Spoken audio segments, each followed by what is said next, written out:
Doctor ortho Ayurvedic oil and capsule. अब दर्द भी घुटने टेकेगा। झारखंड में कल होने वाले राज्यसभा चुनाव को लेकर महागठबंधन की रणनीति तैयार। सीएम आवास में हुए महागठबंधन की बैठक में हुआ मॉक पोल में जेएमएम प्रत्याशी की जीत तय। बैजनाथ राम को 29, प्रणव झा के पक्ष में 27 वोट पड़ने का दावा।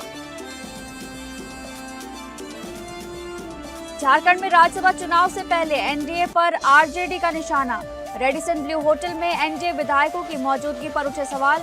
आरजेडी प्रवक्ता ने कहा, बीजेपी को अपने विधायकों पर भरोसा नहीं।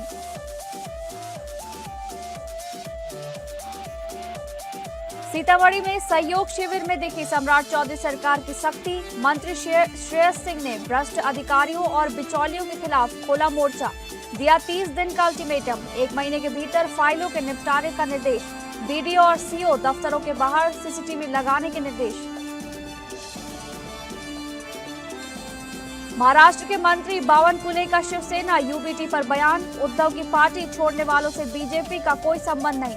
सांसदों की खरीद फरोख्त के आरोपों को बताया निराधार। मंत्री बावनकुले ने कहा, उद्धव ठाकरे बताएं नेता पार्टी क्यों छोड़ रहे।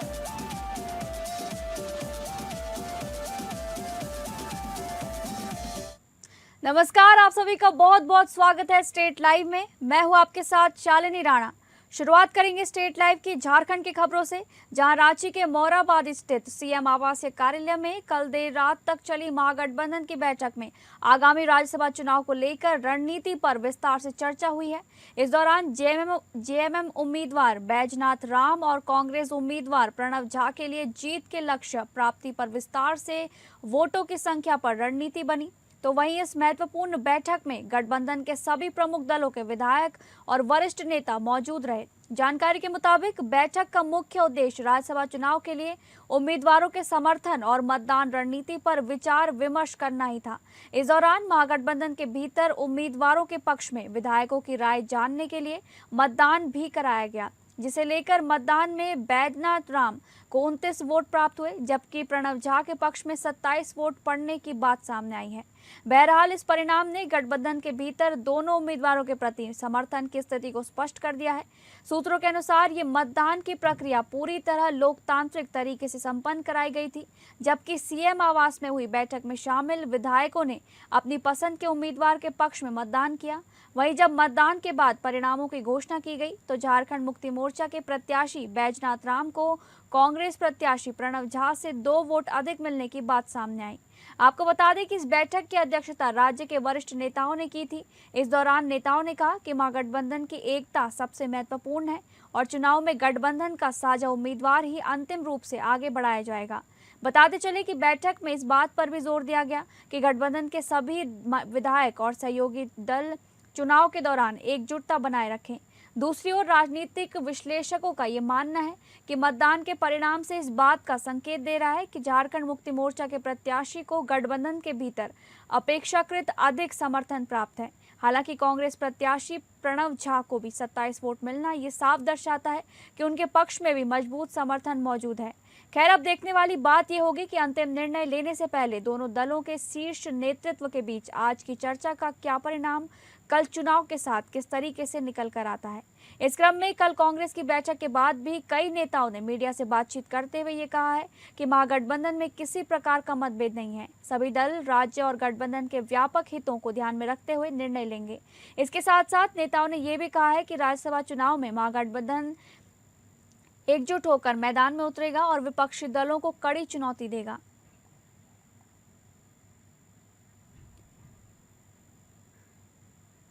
इसी कड़ी में अब एक दिन से भी कम समय रह गया है राज्यसभा चुनाव को लेकर। ऐसे में महागठबंधन और एनडीए के समर्थित उम्मीदवारों को जीतने की रणनीति बनाने का सिलसिला दोनों पक्ष को और तेज से हो गया है।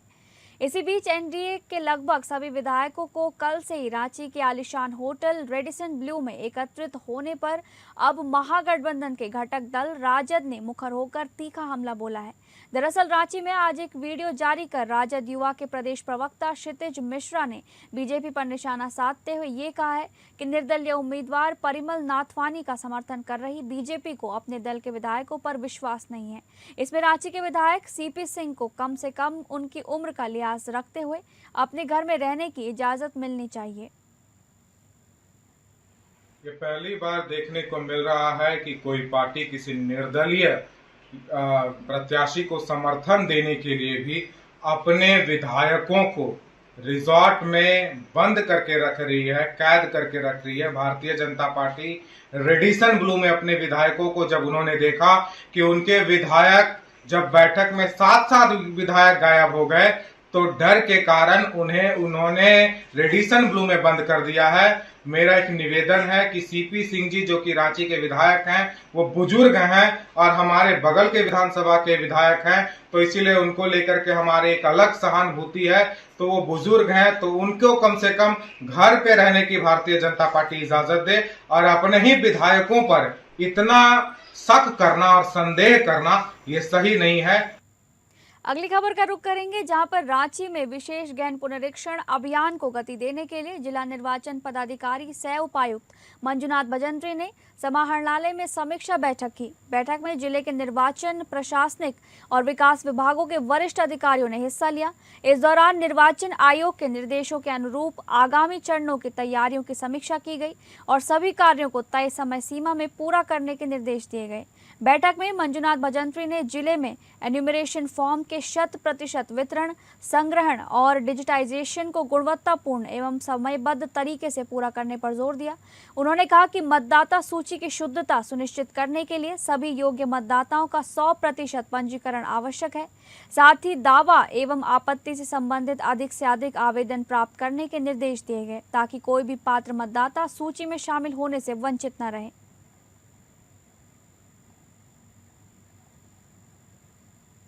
अगली खबर, सरकार द्वारा चलाई जा रही जन कल्याणकारी आवास योजना में पंचायत के मुखिया एवं पंचायत सचिवों ने अवैध कमाई का साधन बना लिया है।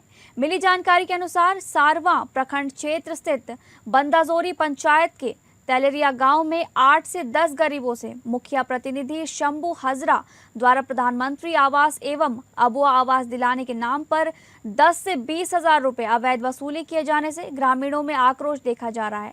ग्रामीणों ने बताया कि जो सामर्थ लोग मोटी रकम मुखिया को देते हैं उसी को आवास आवंटित किया जाता है। इस ज्वलंत समस्या को लेकर आक्रोशित ग्रामीणों ने उपायुक्त देवघर एवं प्रखंड विकास पदाधिकारी से मांग की है कि मुखिया प्रतिनिधि शंभू हजरा के विरोध कानूनी कार्रवाई करते हुए न्याय की गुहार उन्होंने लगाई है। मेरा नाम मुकेश राय है।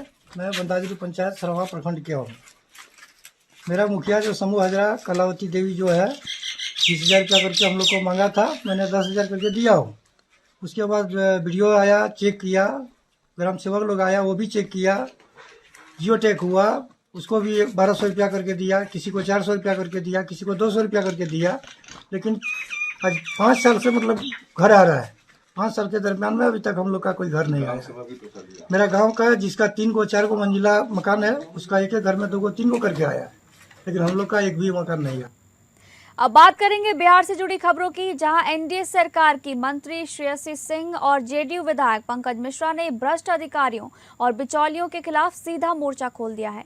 सीतामढ़ी में आयोजित सहयोग शिविर में मंत्री श्रेयसी सिंह ने अधिकारियों के सामने ही भ्रष्टाचार पर कड़ा प्रहार किया।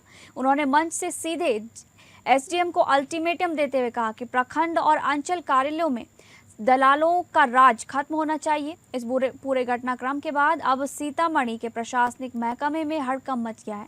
देखना दिलचस्प होगा कि मंत्री और विधायक की सख्त चेतावनी के बाद बीडीओ और सीओ कार्यालयों की सूरत कितनी बदलती है और आम जनता को बिचौलियों से कितनी राहत मिलती है।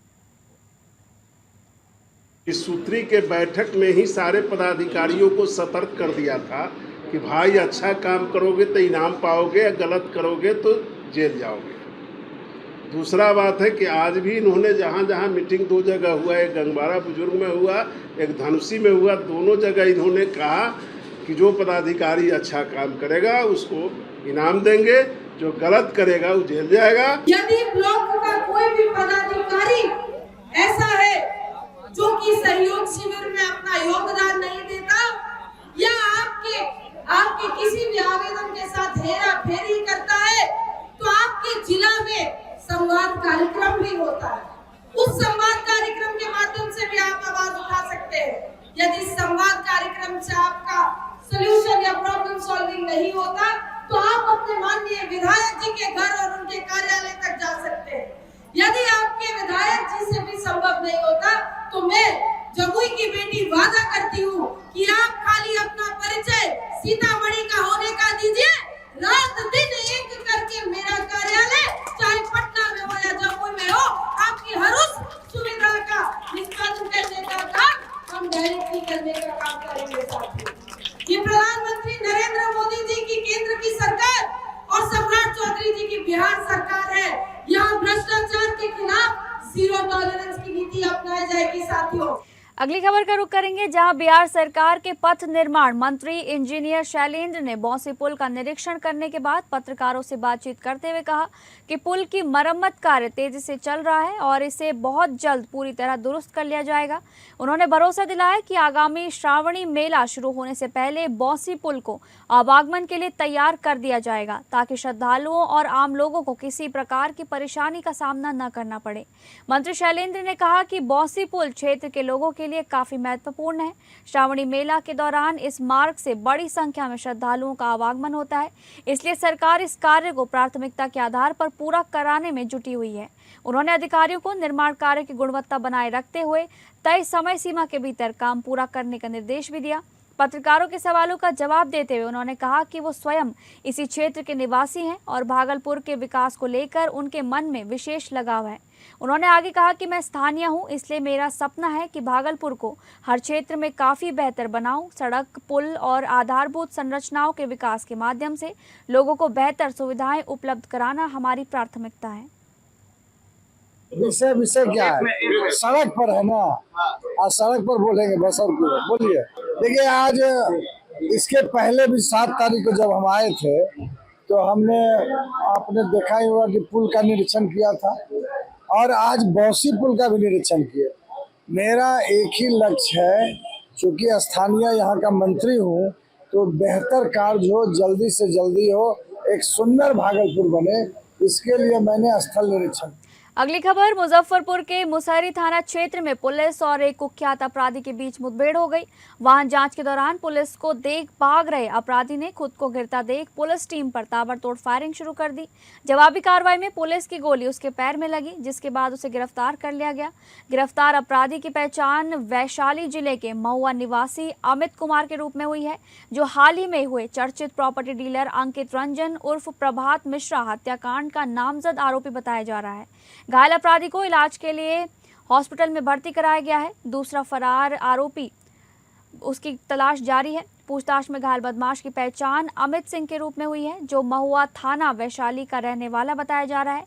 ये व्यक्ति मुसहरी थाना क्षेत्र में हुए प्रॉपर्टी डीलर अंकित रंजन उर्फ प्रभात मिश्रा हत्याकांड का नामजद आरोपी है। घटनास्थल से एक देसी पिस्टल और कुछ राउंड खोखे भी बरामद किए गए हैं।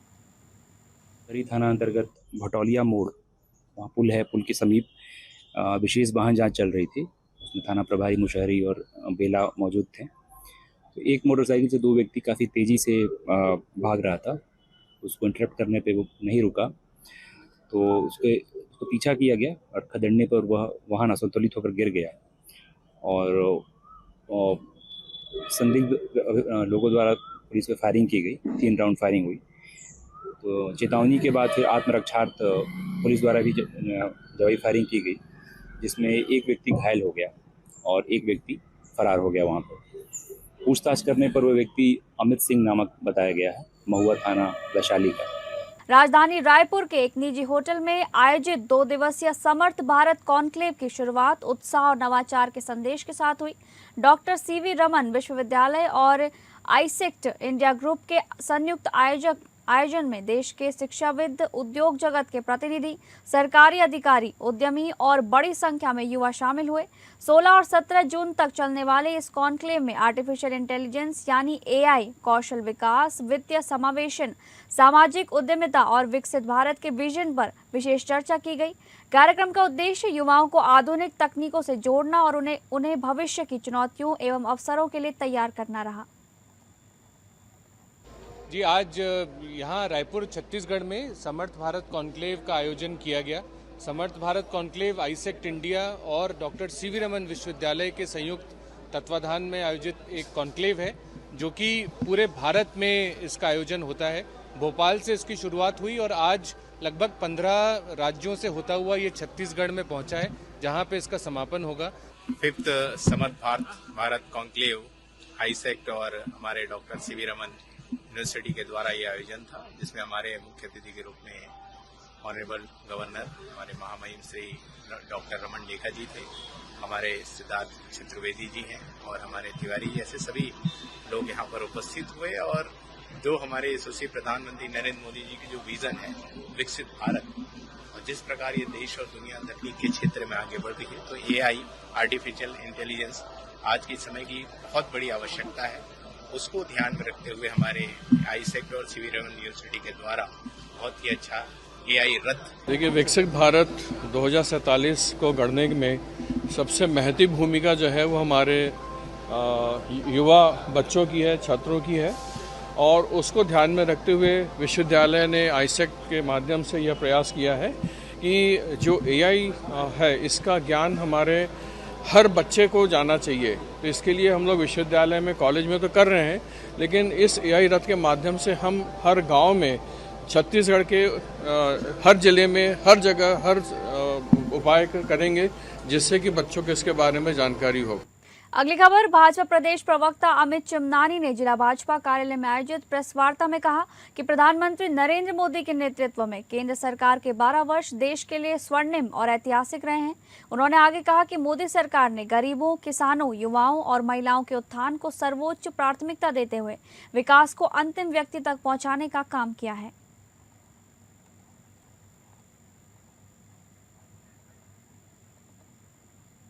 अगली खबर, छत्तीसगढ़ के अंबिकापुर में प्रवर्तन निदेशालय यानी कि ईडी ने बड़ी कार्रवाई करते हुए कांग्रेस के पूर्व जिला अध्यक्ष राकेश गुप्ता से जुड़े ठिकानों पर छापेमारी की है। बताया जा रहा है कि कार्रवाई कथित DMF घोटाले से जुड़े मामले की बताई जा रही है, जिसकी जांच ईडी लंबे समय से कर रही है। जानकारी के मुताबिक अंबिकापुर स्थित मॉनसून एग्रो एजेंसी में ईडी की टीम ने दबिश दी है। सुबह से ही अधिकारियों द्वारा दस्तावेजों और वित्तीय लेन देन से जुड़े रिकॉर्ड की जाँच की जा रही है।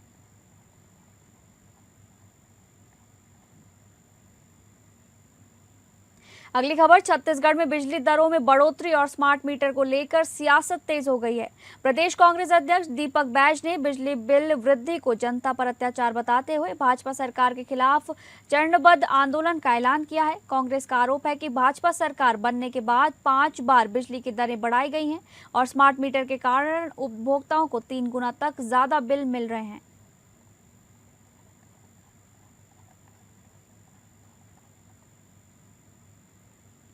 छत्तीसगढ़ राज्य बाल अधिकार संरक्षण आयोग की अध्यक्ष डॉक्टर वर्णिका शर्मा की पहल से दंतेवाड़ा की गंभीर रूप से बीमार नाबालिग बालिका जागेश्वरी कड़की को बेहतर उपचार के लिए एम्स रायपुर में भर्ती कराया गया है। डॉक्टर शर्मा ने स्वयं एम्स पहुंचकर बालिका का हालचाल जाना और चिकित्सकों से उपचार की विस्तृत जानकारी ली। आयोग के द्वारा कुछ दिनों पूर्व एक प्रकरण पे संज्ञान लिया गया था। एक ऐसा प्रकरण जिसमें दुर्लभ बीमारी से ग्रस्त एक बच्ची जिसकी उम्र महज 14 वर्ष है, उसके लिए कुछ यूट्यूबर्स के द्वारा पैसों का एकत्रीकरण किया जाता है, परंतु उसमें से पूरी धनराशि उनके परिवार तक नहीं पहुंच पाती है। ऐसी स्थिति में आयोग के द्वारा संज्ञान लेते हुए प्रकरण दर्ज होता है। इस प्रकरण के दर्ज होने के बाद जब थाने में उन्हें बुलाया जाता है तो पीड़िता को और उसके परिवार को पैसे वापस दिलवाए जाते हैं आयोग के द्वारा सतत कार्यवाही करते हुए। परंतु एक बात जो बच्चे के जीवन जीने के अधिकार की दिशा में आयोग को बहुत ही संवेदनशील प्रतीत होती है, वह यह कि बच्ची एक अत्यंत ही गंभीर एवं दुर्लभ बीमारी से ग्रसित। अब बात करेंगे महाराष्ट्र से जुड़ी खबरों की, जहां महाराष्ट्र के महसूल मंत्री चंद्रशेखर बावनकुले ने उद्धव ठाकरे गुट यानी कि शिवसेना यूबीटी से नेताओं के लगातार अलग होने के मुद्दे पर प्रतिक्रिया देते हुए कहा कि भारतीय जनता पार्टी का इससे कोई संबंध नहीं है। उन्होंने कहा कि उद्धव ठाकरे के सांसद और विधायक क्यों पार्टी छोड़ रहे हैं, इसका जवाब खुद उन्हें देना चाहिए।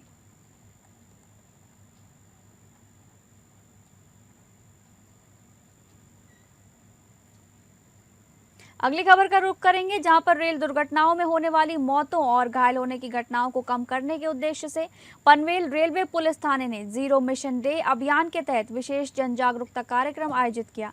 पनवेल रेलवे स्टेशन पर यात्रियों को रेलवे ट्रैक पार करने के खतरों और सुरक्षित यात्रा के नियमों के बारे में जानकारी दी गई। अधिकारियों ने लोगों से रेलवे सुरक्षा मानकों का पालन करने की अपील की। नमस्ते, मैं एसीपी कुलकर्णी मुंबई रेलवे से बात कर रही हूँ। हमारे यहाँ मुंबई में रोज कम से कम 75 से 80 लाख लोग जो है वो मुंबई के लोकल ट्रेन से सफ़र करते हैं, और इस लोकल ट्रेन के सफ़र के दौरान बहुत सारे लोग सुबह के भागदौड़ के दरमियान या ट्रेन पकड़ने के लिए ऑफिस को लेट हो रहा है, इस बहाने से रेलवे ट्रैक क्रॉस करते हैं, ना कि वो फुटओवर ब्रिजेस, एस्केलेटर्स या सबवे का यूज़ करते हैं। और उस वजह से पिछले 5 महीनों में कम से कम 1000 लोगों की मौतें इन रेलवे एक्सीडेंट्स में हुई है, जिसमें ज़्यादातर कम से कम 500-550 लोगों की मौतें सिर्फ रेलवे क्रॉस करने से हुई है। बिजनेस एंटरप्रेन्योर और फिल्म हीर एक्सप्रेस से पहचान बनाने वाली अभिनेत्री दिविता जुनेजा को बिग इम्पैक्ट अवार्ड्स 2026 में डेब्यू क्राउन अवार्ड से नवाजा गया है। फिल्म में उनकी दमदार presentation, fresh talent, graceful personality और तेजी से बढ़ती लोकप्रियता के लिए उन्हें ये अवार्ड दिया गया है। चंडीगढ़ में आयोजित इस कार्यक्रम में बिजनेस, एंटरटेनमेंट और अन्य क्षेत्रों की कई प्रतिष्ठित हस्तियों को सम्मानित किया गया। उल्लेखनीय है कि दिविता जुनेजा ने हाल ही में रिलीज हुई अपनी डेब्यू फिल्म हीर एक्सप्रेस से अभिनय की दुनिया में कदम रखा, जिसमें उन्होंने आशुतोष राणा, संजय मिश्रा, गुलशन ग्रोवर और प्रीत कमानी जैसे दिग्गज कलाकारों के साथ स्क्रीन साझा की है। अभिनय के साथ साथ दिविता एक सफल बिजनेस एंटरप्रेन्योर भी हैं। उन्होंने अपने लग्जरी फ्रेग्रेंस ब्रांड डिजाने अतर के माध्यम से फ्रेग्रेंस इंडस्ट्री में भी अपनी अलग पहचान बनाई है। लगातार मिल रहे सम्मान ये बताते हैं कि काफी हैं कि दिविता जुनेजा सिनेमा और व्यवसाय दोनों क्षेत्रों में नई ऊंचाइयों की ओर तेजी से बढ़ रही हैं। The debut crown award, it goes to Divita Juneja. Divita Juneja, the debut actress from Chandigarh, shines brightly with her powerful presence in Heer Express, a fresh talent to watch. She brings grace, charm and promise to the screen.